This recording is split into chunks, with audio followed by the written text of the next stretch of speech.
На денешната 29-та седница на Советот на општината Кочани, советниците го разгледа извештајот за извршените активности во согласност со програмата за спроведување општи мерки и заштита на населението од заразни болести на подрачјето на општината за минатата година, како и информацијата за безбедноста на храната на подрачјето на општината.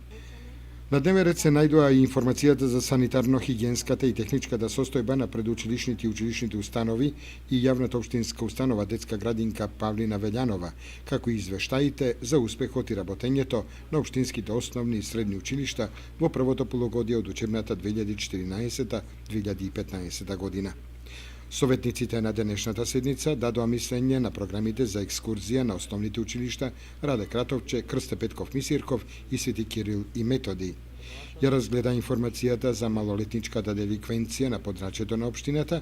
како и извештаите за реализација на програмата за работа на општинските спортски сојузи, Општинскиот фудбалски сојуз и Сојузот на училишни спортови во минатата година. Расправавме по повеќе точки, некои од точките не ги усвоивме, како што информацијата за поплавите во општина Кочани, ја вративме на доработка, другите информации претежно едногласно Советот ги усвои во делот на урбанизмот. Сите точки едногласно беа усвоени со поддршка од сите советници. Исто така расправавме во делот на безбедноста на храната во општина Кочани,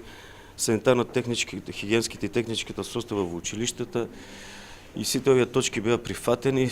имаше одредени сугестии од страна на советниците кои беа прифатени од локалната самоуправа и се надевам дека по овие точки и по овие сугестии кои беа предложени од советниците на општина Кочани, општината ќе преземе одредени чекори. Во делот на земјоделието, советниците ја разгледа информацијата за планот за наводнување на подрачјето на општината Кочани, кој треба да го реализира водостопанство Брегалница, како и информацијата за субвенциите во земјоделството на подрачјето на општината за